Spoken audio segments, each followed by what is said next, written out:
Radio, I think. Right, hello, ladies and gentlemen, boys and girls. For those of you that don't know me, I'm Paul, Jed's much younger brother. I'm the best man here today. Can just start by saying how much of a privilege it is to be given this role, to be stood here in front of you all as the best man. Ged and Michelle, it's an absolute honour, so thank you both very much for that. Can I also take this opportunity to say how stunning the bridesmaids all look today? Yeah. And of course, the best man, I think he'll look alright. Michelle, you look absolutely beautiful today. Well, Ged and Michelle met on New Year's Day 2006 in a very, very romantic location. Ferdinand Vault in Hampstead. For those of you that don't know the Ferdinand, it's well known for its drunken balloons, no offence. And the women are just as bad as well. So it's obviously just a massive big coincidence that you met there. But seriously, I'm so glad that you did. Honestly say that this is the happiest I've ever seen my brother Jed, honestly. Ah, good. Michelle, you really have made such a difference in Jed's life and brought out the very, very best in him. So as his little brother, I'm eternally thankful for that.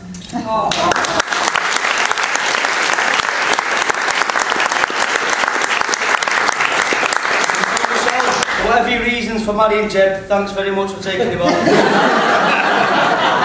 Social services would agree the older ones are always hard to talk. Now, ladies and gents, when I was first asked to be the best man, obviously I was over the moon. Then, on reading the duties that come with the role, I come across something that really did worry me. It said I had to help the groom to get dressed before the wedding. Now, everyone that knows Jed can tell you that this is no easy task. For instance, if Jed was told that the world was going to end in 1 hour's time, he could do anything and spend it with anyone in the world, what would he do? Obviously his first priority would be to spend it with Michelle, but I have no doubt whatsoever that the first 15 minutes will be spent in the bathroom getting ready for it.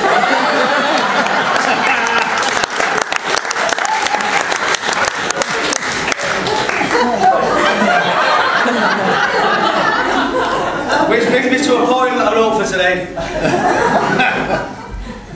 I stand up here as the best man on my big brother's wedding day, and I cannot tell you how surprised I am to learn my big brother isn't gay.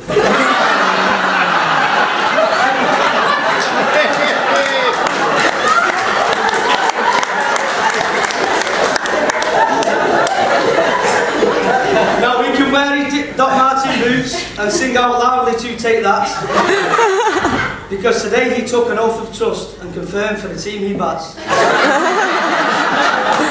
It's true Jed once had us all worried in those leather pants of his. When the Pet Shop Boys and George Michael was what he whistled as a kid.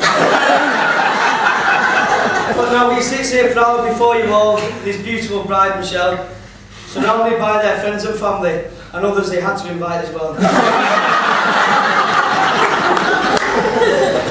I think there's 4 stages to a relationship that consists of these 4 rings. First, a ringing on the phone, calling each other, discussing everything. Then soon comes the engagement ring, when he declared that he does love her. Then shortly after comes a wedding ring, with a wedding day like no other. And then the final ring of the 4 that seems to be put across a little stronger. It is the earache suffering if you stay in the pub any longer.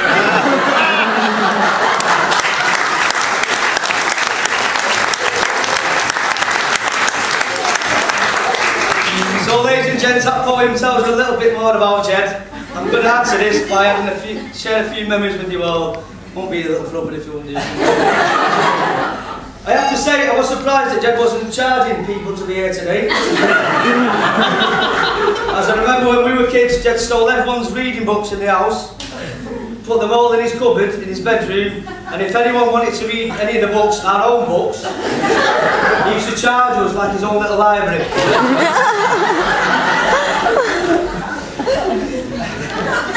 And talking about charging, I remember if any of us ever lent any money off Ged, you should charge interest on top for lending the money. For instance, if I didn't know a 40-year-old kid, if I lent 50p off him, I had to give him 65p back.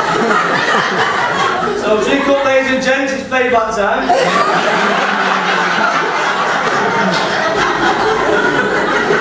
Another thing that surprised me about today, other than realising that my brother wasn't gay and the meal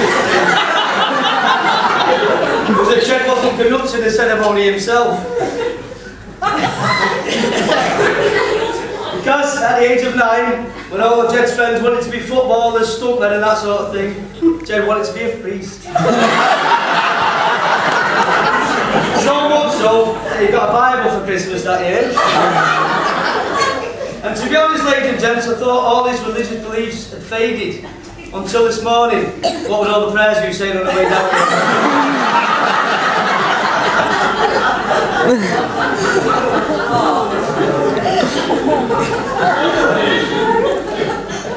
The final memory I've got to share you all still gets to me to this day, Jenny.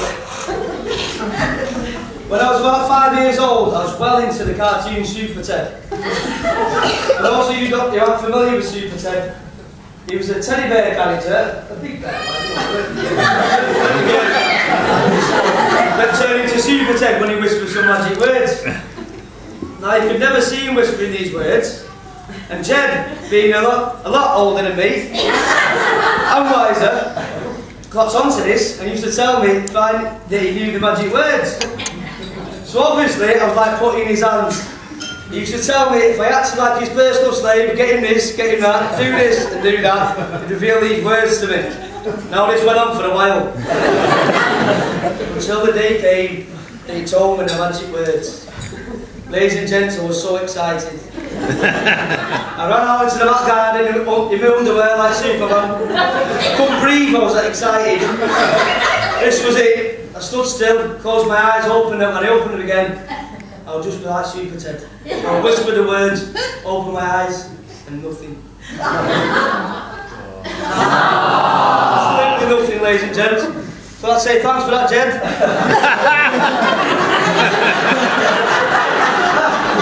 Some 18th birthday present, that one.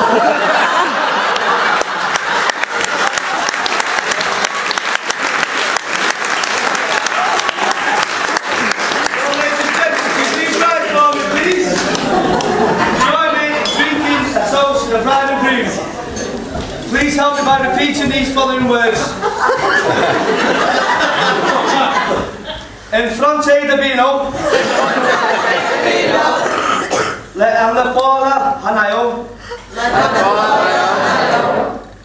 E pronte la vite. Vedo. No, serious.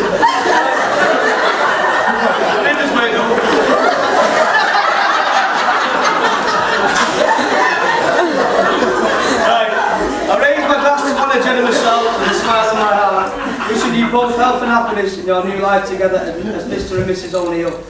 May God guide you through your relationship, and those who have passed us protect you both as angels on your shoulders. Aww. So the toast is, ladies and gentlemen, to the bride and groom.